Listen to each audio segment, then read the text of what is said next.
surprised how well he sang. He really had a lovely voice because he could move and, you know, he had this nice atmosphere and charm about him. I can't believe that you're in love with me. In the early 50s, I mean, Norman was at the peak of his career in television, and it was inevitable that the film companies would want to snap up his contract. In 1952, Norman signed a 7-year film contract with Rank. It's very difficult to take a comedian who's used to working like 20-minute sketches maximum and then putting them into a feature-length film and still allowing them to work as clowns. Rank were nervous about how Norman's comedy would work on the big screen. So much so that he didn't make any films in the first year of his contract. But he insisted on making one in his second year, Trouble in Store. He developed a character called Norman Pitkin, also known as the Gump. With his ill-fitting suit and upturned cap, Pitkin was always getting into trouble. But the Rank executives were still not sure how well the film would be received. The big executives were nervous, so much so that when they finished the film, they had a sneak preview at the Odeon Theatre, Camden Town. And I went, when the film started, I went and I watched the audience's faces, not the film. And lucky me, they screamed with laughter.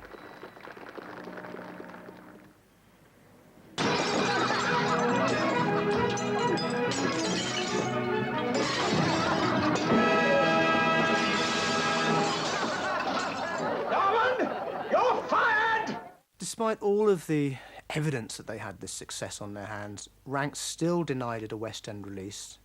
They put it into the circuits, straight onto the circuits, and then the figures started to come in, and it broke house records in 56 of the first 67 cinemas it was in London. And quite extraordinary success.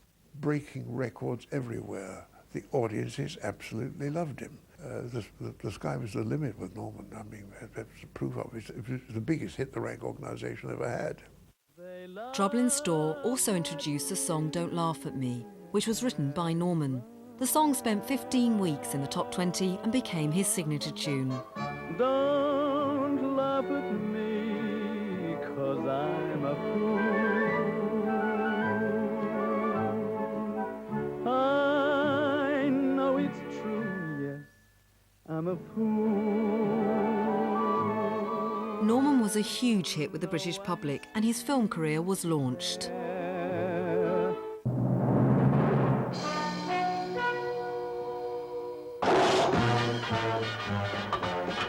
Well done, Pitkin.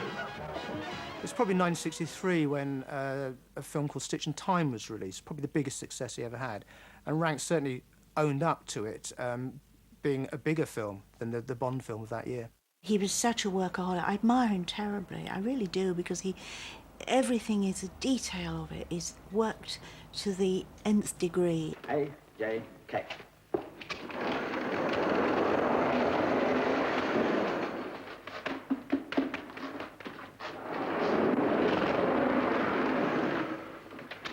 Sorry to be so long, sir.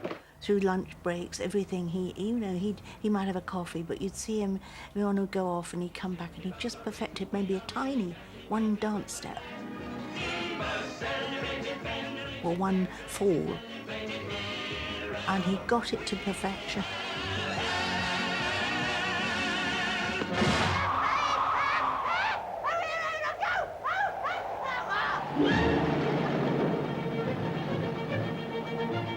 His stunt work, it was amazing. I mean, he'd do it all in one.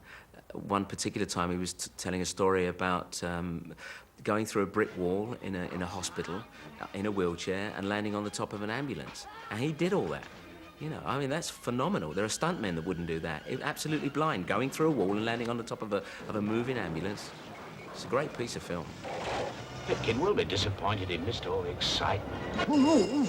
I landed on top of the ambulance, and as it turns left, I slid off on the right side. Now you cut to the inside of the hospital, which it was there, and you see me come through the glass window, land on the wooden wooden polished floor, slid right across the floor and smashed into the wall on the other side, just as the doctor came in and said to the nurse, "What's he doing out of bed?"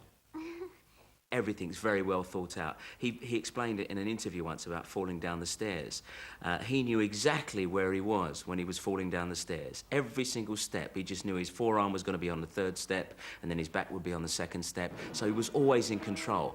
However, when you saw it in the movie, it just looked like he was tumbling down the step.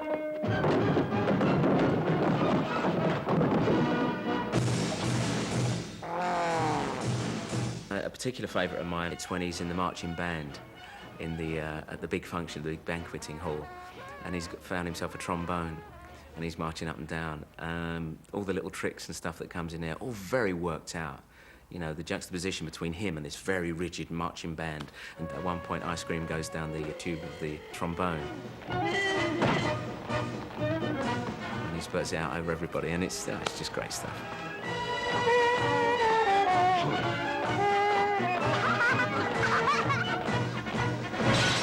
Norman soon became an international film star and was hugely popular in countries like Russia and Albania. When the films were first made, I had to make 4 copies at once. 2 had to go to Holland, 1 to Tehran, 1 to Hong Kong. Now, what makes Chinese Hong Kong people laugh, I have no idea at all, but there it is.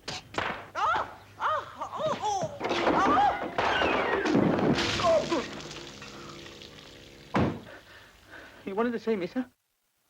Norman married a chorus girl named Frida Simpson and had 2 children, Nick and Jackie, who grew up watching their dad's films. When I was young, it actually used to make me cry because I didn't actually see my father playing a character. What I saw was my father on screen and people bullying him and shouting at him, and it used to make me cry. I hated it. I really hated it, and I wanted to sort of have a go at the people that were being nasty to him. You're fired! Get out! Get out! Norman was doing well financially, and the family settled in a Tudor farmhouse in Sussex. What Dad did install in us was the value of money. I wanted a pony. I mean, what little girl doesn't, you know? I was crazy about riding, and Dad sort of, no, Jackie, you can't have one. Oh, please, Dad, please. And every time he was coming home, please, Dad, can I have a pony? And in the end, he gave in, and he said, OK, Jackie, yes, you can have a pony. And my little face lit up. And he said, if you practice the piano 1 hour every day for 5 years, then you can have a pony. I did. I kept my end of the bargain, and he certainly kept his.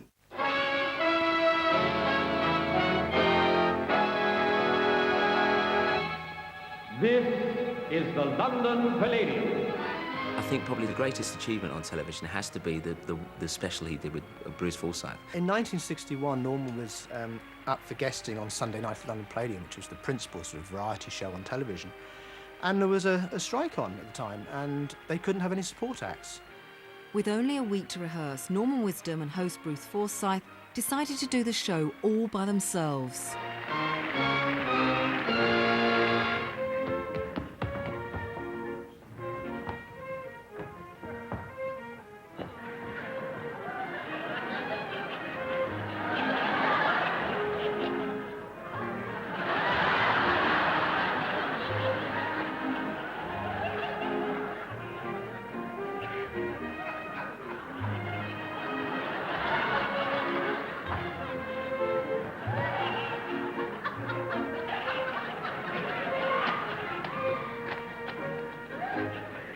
It was a live Sunday night at the London Palladium.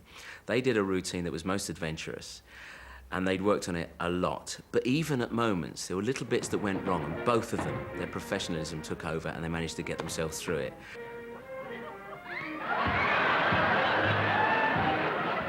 Bruce is meant to tip the bucket over Norman with his paste brush, but he accidentally dropped the brush.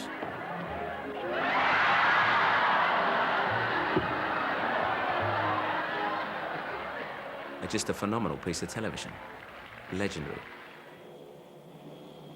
In 1966, Norman Wisdom tried to make it in America. Would you take your seat, please, sir? Oh, it's all right. I'm getting off at the next stop. He made the film the night they raided Minsky's and starred in the Broadway musical Walking Happy. It got